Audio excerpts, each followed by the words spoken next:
Assalamualaikum warahmatullahi wabarakatuh. Berjumpa dengan Heru Joko dalam channel Kelas Kata.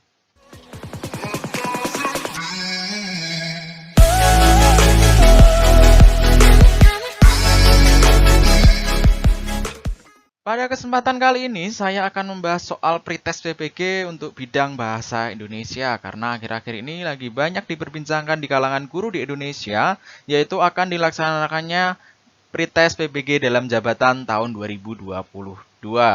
Sebelum saya mulai pembahasan soalnya, silakan diklik subscribe terlebih dahulu untuk mendukung channel Kelas Kata. Baik, soal yang pertama yaitu merumuskan indikator yang sesuai. Seorang guru bahasa Indonesia akan mengajarkan kompetensi dasar 3.7, mengidentifikasi informasi dari teks laporan hasil observasi berupa buku pengetahuan yang dibaca atau diperdengarkan. Indikator yang paling sesuai dengan kompetensi dasar tersebut adalah, jadi kita diminta untuk mencari indikator yang sesuai dengan KD 3.7 ini. Sebelum kita menjawab, kita lihat dulu. Indikator adalah penanda pencapaian KD. Jadi indikator itu berfungsi sebagai penanda pencapaian KD. KD dikatakan berhasil atau tercapai jika apa? Nah, itu adalah indikator. Kita lihat yang pilihan yang pertama. Menentukan struktur organisasi teks laporan hasil observasi. Di sini struktur ya. Apakah struktur itu berkaitan dengan isi ya, mengidentifikasi informasi. Di sini ada kata informasi ya. Jadi ini tidak sesuai. Kemudian menentukan ciri bahasa. Ciri bahasa itu tidak ada kaitan dengan informasi di dalam teks laporan hasil observasi. Kemudian menjelaskan struktur organisasi teks. Ini berkaitan dengan struktur juga ya. Jadi tidak sesuai dengan informasi.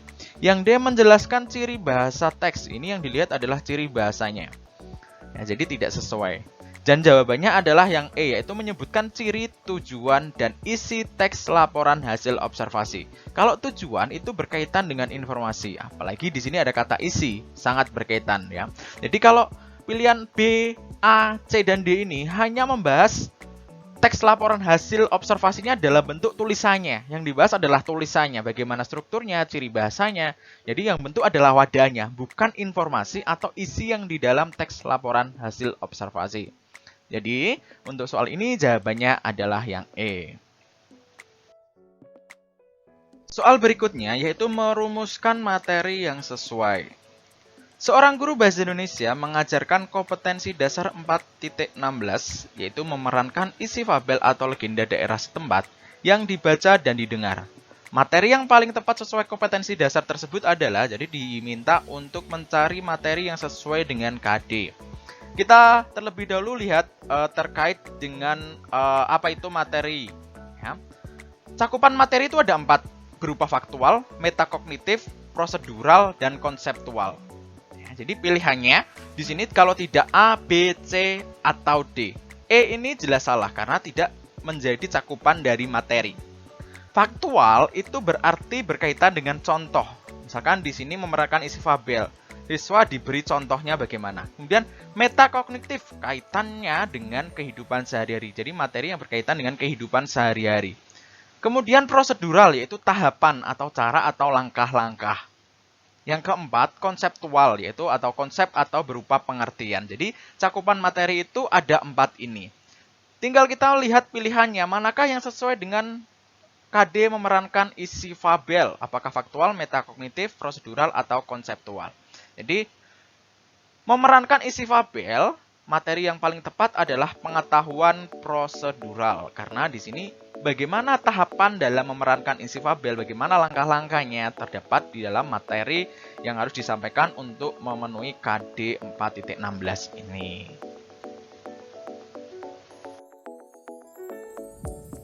Soal berikutnya. Biasakan kalau mengerjakan soal kita baca terlebih dahulu pertanyaannya. Pembelajaran nulis ini menggunakan pendekatan, jadi kita diminta mencari pendekatan yang sesuai. Di sini ada 5 pilihan, inquiry, scientific, discovery, proyek, dan masalah. Di sini pendekatannya hanya ada 3 ya, karena proyek dan masalah di sini bukan pendekatan, jadi pilihannya kalau tidak A, B, atau C. Kemudian kita baca dan garis bawahi hal yang menjadi penting. Dalam suatu kegiatan pembelajaran bahasa Indonesia, peserta didik mencermati topik yang menarik dan berada dalam konteks lingkungan sekolahnya. Ia kemudian mendata, hal-hal yang perlu diketahui, kemudian mencari dan mengumpulkan informasi melalui observasi, wawancara, dan telaah pustaka, serta kemudian menuangkannya dalam laporan yang sudah disepakati. Setelah selesai, kemudian menyajikan secara lisan di depan kelas. Pembelajaran menulis ini menggunakan pendekatan. Jadi pendekatannya di sini ada beberapa tahapan ya.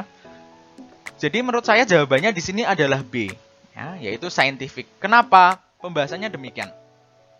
Tahapan saintifik itu ada 5, yaitu mengamati, menanya, mengeksplorasi, mengasosiasi, dan mengomunikasikan. Di sini adalah mencermati. Jadi di sini adalah bagian dari mengamati ya. Dan yang terakhir adalah menyajikan. Berarti di sini adalah mengomunikasikan. Kenapa tidak inquiry atau discovery? Karena hal yang menjadi pembeda, sangat pembeda antara inquiry, scientific, dan discovery adalah di endingnya. Inquiry dan discovery terakhir adalah menarik kesimpulan. Tidak ada presentasi atau menyajikan atau mengomunikasikan. Jadi inquiry dan discovery akhirnya adalah menarik kesimpulan. Sedangkan untuk scientific di endingnya atau di akhirnya adalah memberikan informasi atau menyajikan data. Jadi untuk soal ini jawabannya adalah yang scientific.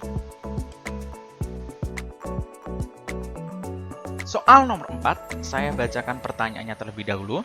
Instrumen penilaian pembelajaran yang sesuai dengan kompetensi dasar tersebut sebaiknya berupa, jadi kita diminta untuk mencari instrumen penilaian yang sesuai.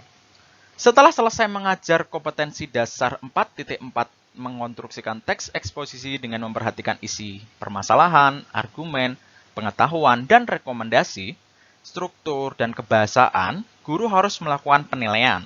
Instrumen penilaian pembelajaran yang sesuai dengan kompetensi dasar tersebut sebaiknya berupa. Ini soal yang sangat mudah. Ya, jadi cara mengerjakannya seperti ini.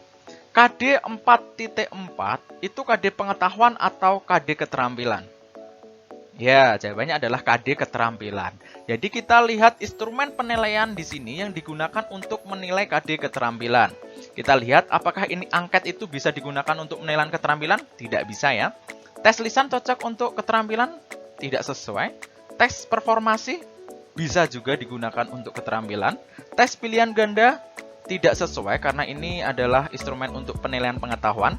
Rubrik penilaian proyek bisa jadi. Jadi jawabannya di sini kalau tidak C ya E.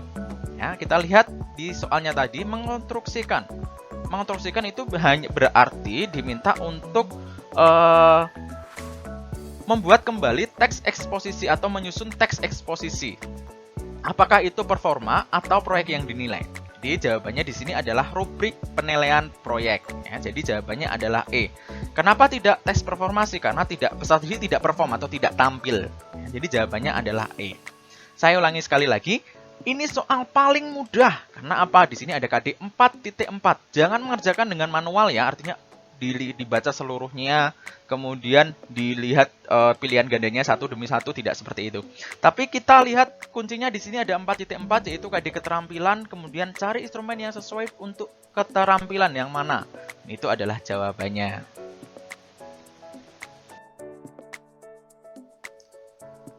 Soal nomor 5. Seorang guru akan mengajarkan materi dengan kompetensi dasar 4.6, menciptakan kembali teks anekdot dengan memperhatikan struktur dan kebahasaan, baik lisan maupun tulis. Bentuk instrumen penilaian yang memiliki karakteristik otentik yang dapat digunakan adalah, di sini KD 4.6 itu adalah KD pengetahuan atau keterampilan.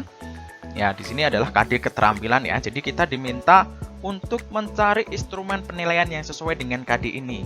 Kita lihat pilihan gandanya, cari KD yang digunakan untuk mengukur keterampilan. Tes tertulis bisa digunakan untuk keterampilan? Tidak sesuai ya, karena ini untuk pengetahuan.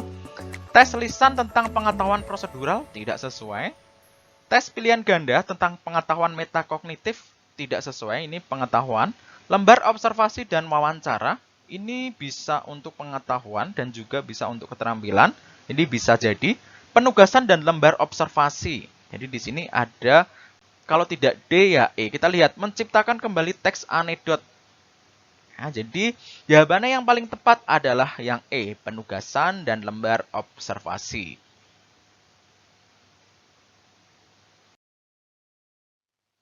Soal 6. Seorang guru akan mengajar dengan kompetensi dasar 3.11, yaitu menganalisis isi, struktur dan kebahasaan teks negosiasi. Teknik dan bentuk instrumen yang digunakan oleh guru adalah tes tertulis berupa uraian. Salah satu indikator penilaian yang sesuai dengan kompetensi dasar tersebut adalah, jadi kita diminta untuk mencari pertanyaan untuk mengukur indikator yang sesuai dengan KD 311. Kita lihat soalnya adalah uraian, dalam KD-nya menganalisis isi, struktur, dan kebahasaan. Baik, soal uraian, kita mengerjakan cara manual terlebih dahulu ya, nanti saya beri cara cepatnya. Apakah yang dimaksud struktur kebahasaan teks negosiasi? Ini memang benar, pengetahuan struktur dan kebahasaan, tapi ini di sini menganalisis ya, jadi tidak sesuai. Apakah perbedaan struktur organisasi teks negosiasi dengan teks yang lain? Jadi yang dibahas di sini juga strukturnya, tidak analisis isinya. Apakah perbedaan aspek pembelajaran teks negosiasi dengan teks yang lain? Ini juga salah ya, sama dengan pilihan yang B. Mengapa struktur organisasi teks negosiasi berbeda dengan teks yang lain? Ini jawabannya juga salah, karena di sini yang dibahas adalah strukturnya, bukan isinya di sini. Tulislah struktur teks negosiasi seperti yang ada dalam teks yang sudah disediakan. Jadi jawabannya adalah yang E.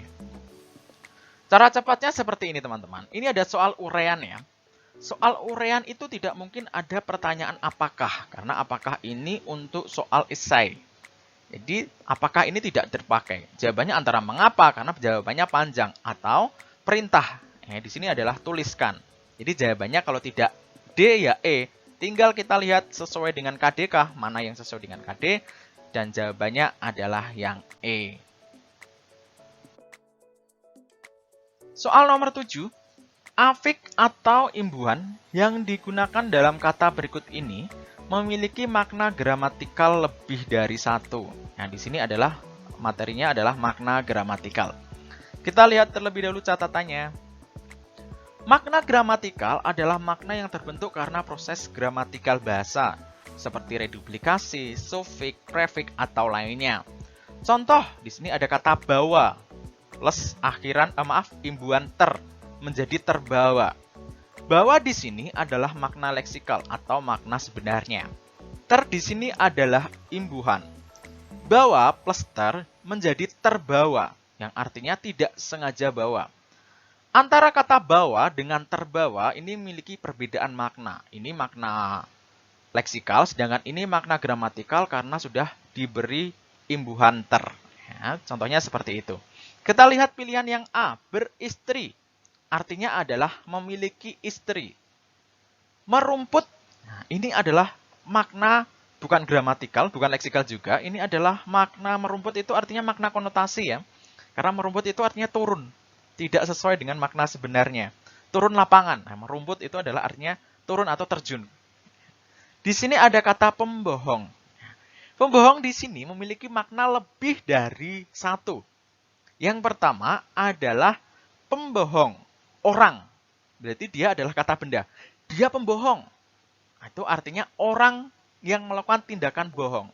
Atau orang yang sering bohong. Ya.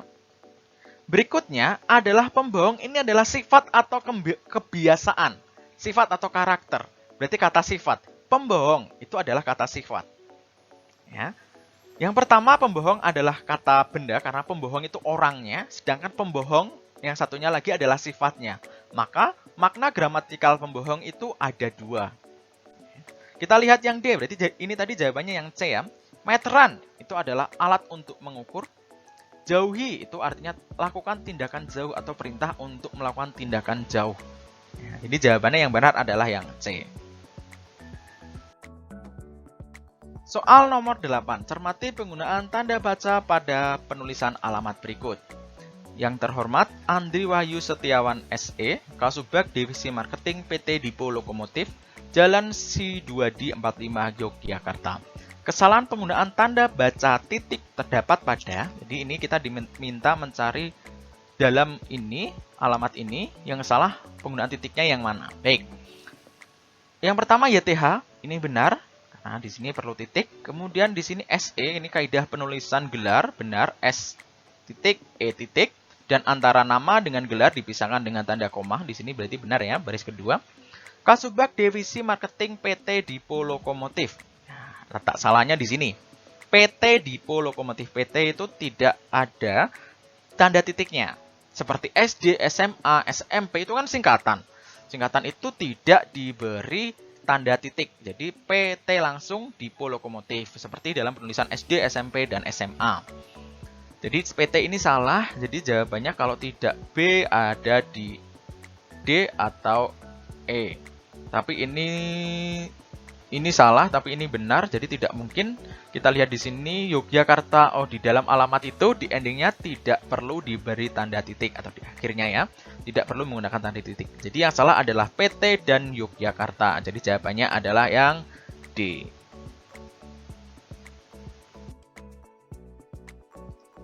Soal 9. Di dalam kalimat berikut ini terdapat ketidaktepatan penggunaan kata. Jadi diminta mencari kalimat yang penggunaan katanya tidak tepat.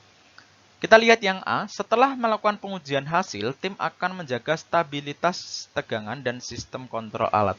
Ini tidak ada kesalahan ya. Jadi ini kalimat yang benar. Setelah melakukan pengujian hasil, tim akan menjaga stabilitas terhadap tegangan dan sistem kontrol alat. Bedanya hanya di sini, adanya terhadap. Ya. Penggunaan konjungsi terhadap di sini adalah sebuah kesalahan. Karena apa?